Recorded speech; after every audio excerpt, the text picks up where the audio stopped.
Hey, what's up, everybody? It's BDF44 coming at you with another video. So there was no way I was not going to turn on the camera tonight, even though I'm kind of down with a neck injury.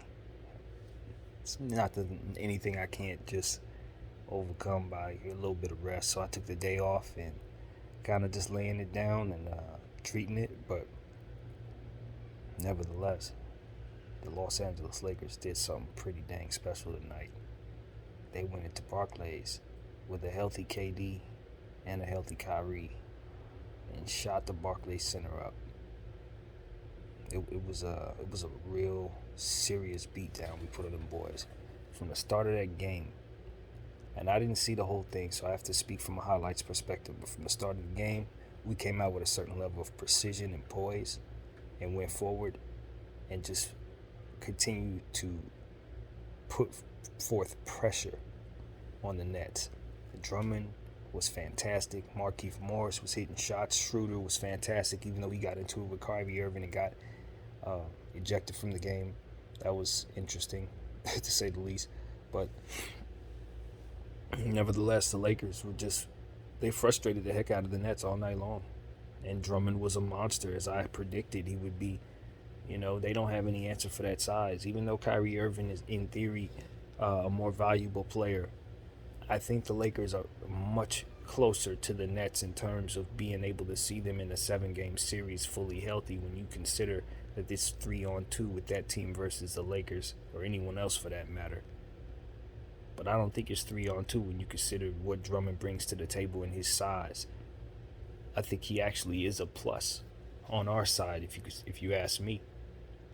I'll take him over Kyrie today, and you can see why. He's dominant, and they don't have an answer for that size. I know people like LaMarcus Aldridge. I know people like Blake Griffin. They like the young fella that they got over there, Claxton. DeAndre Jordan still got something in the tank, I'd imagine, even though I haven't seen him play personally. He's still out there. I'm going to tell you right now, what you saw tonight was just the beginning. They're going to have to deal with us and anybody else that has size. And let me tell you, the Eastern Conference, I think the Lakers just showed the Eastern Conference something.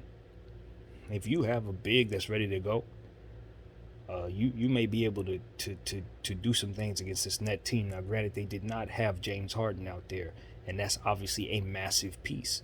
But I don't think James Harden answers some of those questions at size.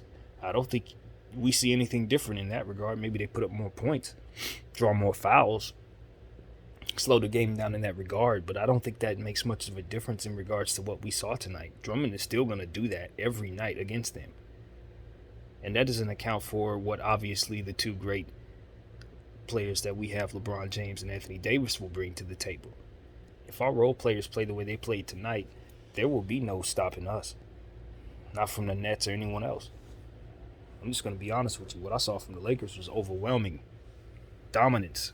And there was no AD and LeBron out there tonight. It was just a bunch of guys out there ready to go to work who had been working on their craft, working as a team. It seemed like they got a little gelling going at this point. They look like they have a rhythm going about themselves. They had a synergy tonight. And you could tell that it had something to do with the opponent. Obviously they playing the Nets going into Barclays. It's DMX just passed. It's a big deal. The energy in that arena probably was amazing tonight. And they were ready for it. They know what's on the line. This game meant much more to us than it did to them because we're trying to fight for seeding. They got the Eastern Conference pretty much locked up. So at this point, the Lakers, I'd say this is the biggest win of the season by far.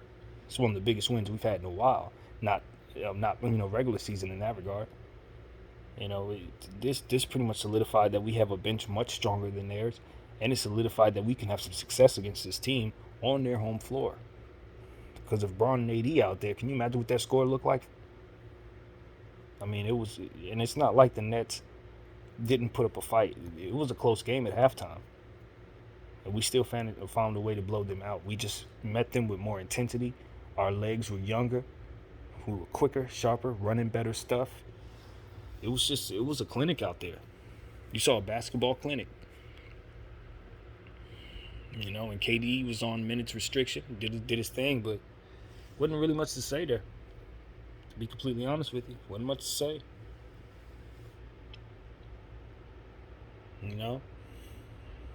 The Lakers dominated. And Ben McLemore, let me tell you something. I don't think I've ever seen a player start their Laker career hotter than Ben McLemore. I can't recall anyone, and I mean anyone, having a debut game in a Laker uniform that hot. This dude could not miss. Everything he attempted, he seemed like it went in. My expectations of Ben McLemore, and I made a video when I was thinking about what the Lakers were going to do in regards to picking him up. When I first heard his name in rumors, rather, I was like, Ben McLemore's a nice player, but he was drafted really high and didn't really pan out, and all things considered, he's a bust. But what I wasn't taking into account, and this is just something that I'm starting to realize, that Ben McLemore is still kind of young, dude. Ben McLemore is 27 years of age. And he was drafted, I think he was probably like 18, 19 years old when he came into the league. And he came into the league with the Sacramento Kings, and they weren't a very good team. But over the years, he has gotten better and better and better. And at 27 years of age, hey, maybe we've seen something that can be more consistent than what we've seen out of him in the past. He had a great tenure with the Rockets.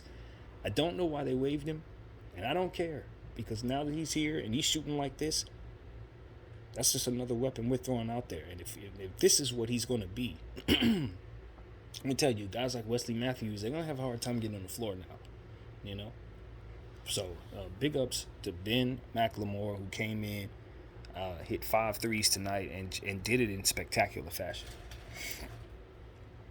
And big ups to THT, who was running the offense out there. He looked like a mini LeBron, This was the best game I've seen him play. And you got to give credit to a guy who's just continuing to develop and show what he can do. Without Kuzma on the floor, he's really had the ball in his hands more so. And he's the number one playmaker, it seems. I mean, Schroeder's out there shooting the ball, and it's like you put the ball in the THT's hands, and he puts the ball on the floor, and he creates for himself and others. And, that's why LeBron believes in him so, because he reminds him of himself in that regard. He's a big point forward, and with incredible metrics, extremely long arms, and a hunger on the defensive end. So it's just a matter of time for him to turn into what we believe he's going to turn into, because he has the package. His handles are way above average for his size as well. So you got to deal with him. You know what I mean? And he's not afraid of contact and get to the line, and he can shoot the three. He's really good in a half-court setting because he's not bad spotting up, and he's really good in fast-paced settings because he doesn't mind running as well. So, you got a player that pretty much doesn't have many weaknesses in theory. He just needs to polish his game and get stronger, and he is getting stronger. And the more minutes he gets out there, the better he's showing us he's becoming. So at this point, my enthusiasm about our team is only increasing, And I think most people are going to start jumping back on this Laker bandwagon. We could really see these Nets. And as I've said before, we have never been afraid of a James Harden-led team. Let me tell you that right now. James Harden, and historically, he doesn't scare the Lakers, man. We beat him every time we see him in the playoffs. So it's going to come down to us continuing to have that confidence against his types of team. And, KD's going to do what KD does. But if he's going to be on minutes restrictions, and if he's not going to be 100% healthy, we can catch this team, dude. We have better role players than they do. It is what it is. We proved that tonight. Their guys are not in their prime anymore. Great names, but they're not in their prime. We have youngsters. All of them are in their prime, and our team is much more balancedly put together. Our roster is fit for the players that we are centered around. And when they get back, I still think we're the best team in the league. Now if we're not healthy, I don't think we can beat the Nets in a 7-game series, and I have questions of whether or not we could beat the Western Conference team that would come out of that would meet us in the Western Conference Finals as well. The Nuggets, the Clippers, very much concerned if LeBron and AD are not healthy. But if they are healthy, I don't see none of those teams beating the Lakers. And this game tonight only drove home that point even further. And mind you, as I said, there was no Kuzma out there as well. This Laker team was severely undermanned and had new guys on the floor that had never been on the floor before with the Lakers. Drummond, his third game, Ben, his first. And they balled all the way out on the road in Brooklyn with KD on the floor, with Kyrie on the floor. Can you point out a more impressive win, period, this season? I mean, for any team. Point me out one better. I'll wait. My name is BDF44, and I'm out.